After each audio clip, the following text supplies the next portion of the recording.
Hello guys, आज हमारा topic है कि एफआईआर की कॉपी कौन कौन ले सकता है और किन किन तरीक़ों से ले सकता है। तो चलिए हम अपना टॉपिक स्टार्ट करते हैं।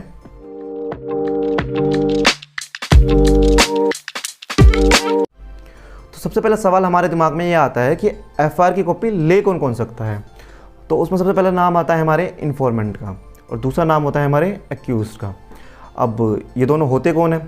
इन्फॉर्मेंट वो पर्सन होता है जो किसी भी ऑफेंस को या किसी भी इंसिडेंट को होते हुए देखता है और उसकी इन्फॉर्मेशन जाके पुलिस स्टेशन को देता है या पुलिस स्टेशन ऑफिसर को देता है, ठीक है। और दूसरा हमारा होता है एक्यूज्ड। एक्यूज्ड वो पर्सन होता है जिसके अगेंस्ट वो इन्फॉर्मेशन पुलिस स्टेशन में दी होती है इन्फॉर्मेंट ने, ठीक है। इन केस अगर एक्यूज्ड अवेलेबल नहीं है, जैसे कि पुलिस कस्टडी में है या जेल में है, कहीं पे भी है, तो उसको कोई रिप्रेजेंटेटिव उसके बिहाफ पे ये प्रोसीजर फॉलो कर सकता है एफआईआर लेने का। तो ये तो बात हो गई कि एफआईआर की कॉपी कौन कौन ले सकता है। अब बात आती है कि एफआईआर की कॉपी किन किन तरीक़ों से ली जा सकती है। तो सबसे पहले हम बात करेंगे इन्फॉर्मेंट की। इन्फॉर्मेंट कैसे ले सकता है? इन्फॉर्मेंट जब किसी भी इंसिडेंट या ऑफेंस की रिपोर्ट या इन्फॉर्मेशन पुलिस स्टेशन में कराता है और उसके बेसिस पे जो एफआईआर करती है वो उसे उसी टाइम डिमांड कर सकता है, उसे वो एफआईआर फ्री ऑफ कॉस्ट उसी टाइम पे मिल जाएगी अंडर सेक्शन 154 क्लॉज 2 में। फिर बात आती है एक्यूज्ड की। एक्यूज्ड को कैसे एफआईआर की कॉपी मिलेगी? सबसे पहला स्टेज जहां एफआईआर की कॉपी एक्यूज ले सकता है वो है अंडर सेक्शन 207 ऑफ सीआरपीसी।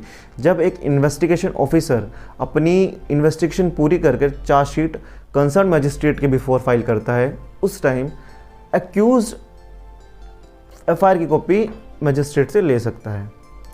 और दूसरा ऑप्शन एक्यूज के पास है कि अगर इन्वेस्टिगेशन ऑफिसर को लगता है उसकी कन्वीनियंट के हिसाब से कि एफआईआर की कॉपी एक्यूज को देनी चाहिए, तो वो उसे दे सकता है after filing of a chargesheet under section 173 clause 7 of CrPC.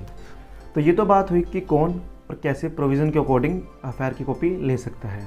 फिर हमारे मन में एक सवाल आता है कि क्या एक्यूज्ड सेक्शन 207 ऑफ सीआरपीसी और 173 क्लॉज 7 के स्टेज से पहले एफआईआर की कॉपी नहीं ले सकता है? तो इसका सवाल का आंसर है यस। 2010 से पहले एक्यूज्ड प्रोविजंस के अलावा कहीं से भी एफआईआर की कॉपी नहीं ले सकता था, बट 2010 में दिल्ली हाई कोर्ट ने एक जजमेंट पास किया। जजमेंट का नाम है court on its own motion विसेस स्टेट। जजमेंट डेट है 6/12/2010।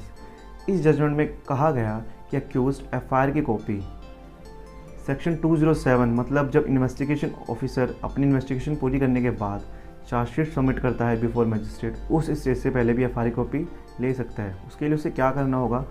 उसके लिए एक्यूज को एक appropriate application concern police officer और सुपरिटेंडेंट ऑफ पुलिस को देनी होगी।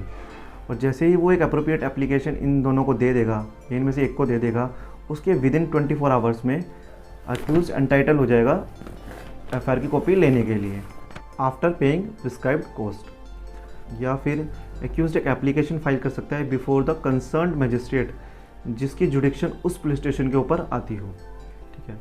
इसी जजमेंट में ये भी कहा गया कि जैसे ही कोई एफआईआर रजिस्टर होती है उसे within 24 hours of the registration Delhi police की वेबसाइट पर अपलोड किया जाए। इसी केस में एक एक्सेप्शन भी दी गई। एक्सेप्शन में कहा गया कि अगर कोई केस सेंसिटिव नेचर का है तो उसकी एफआईआर दिल्ली पुलिस की वेबसाइट पर अपलोड नहीं की जाएगी। अगर सेंसिटिव नेचर की वजह से किसी भी केस की एफआईआर की कॉपी एक्यूज को नहीं दी जाती है तो एक्यूज्ड एक रिप्रेजेंटेशन लेटर कमिश्नर को लिख सकता है। फिर उस रिप्रेजेंटेशन लेटर पर कमिश्नर एक 3 हाई ऑफिशियल की कमेटी कॉन्स्टिट्यूट करेगा। वो committee within 3 days of this representation letter decide करेगी कि एक्यूज्ड को एफआईआर की कॉपी मिलनी चाहिए या नहीं। अगर ये कमेटी ये डिसाइड करती है कि because of a sensitive nature of the case FIR की कॉपी एक्यूज्ड को नहीं दी जा सकती, तो accused is a free to file a application before the concern magistrate जिसकी जुडिक्शन उस पुलिस स्टेशन के ऊपर आती है।